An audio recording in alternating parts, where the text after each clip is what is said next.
মন খারাপ হয় যে আল্লাহ যদি আমাকে কোনোদিন নিয়েও যায়। আমি আল্লাহর কাছে সবসময় দোয়া করি, বা আপনি জানেন যে আমার আল্লাহ একটা সন্তান দিছে, 3 মাস ওর বয়স। আমার বাচ্চাটা তো আমি 3 মাসে 30 মিনিটও কোলে নিতে পারি নাই। তো আমার ওয়াইফ খুব মাঝে মধ্যে আর কি ওই মজা করে বাচ্চারে বলে যে ইনকিলাব মঞ্চের মুখপাত্র তোমার সাথে দেখা করতে আসছে। তো আমার এই প্রথম মনে হলো কি যে আমি ভাইয়ারে বলি, ভাইয়া আল্লাহ যদি আমাকে নিয়ে যায় আমার বাচ্চাটার দিকে একটু খেয়াল রাখেন। সবাই যখন মৃত্যুটাকে ভীষণ ভয় পায়, আমি তখন হাসতে হাসতে আল্লাহর কাছে ভীষণ সন্তুষ্টি নিয়ে পৌঁছতে চাই যে আমি একটা ন্যূনতম ওই জীবনটা লিড করতে পারলাম, যে আমি একটা ইনসাফের হাসি নিয়ে আমি আমার আল্লাহর কাছে পৌঁছতে চাই।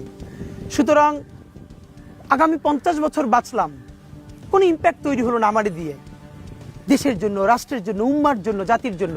কিন্তু আমি ধরেন 5 বছর বাঁচলাম, সেটার মধ্য দিয়ে যদি আগামী 50 বছরের ইম্প্যাক্ট তৈরি হয়, তাহলে অনেকদিন বেঁচে থাকায় কি সাফল্যের বলেন?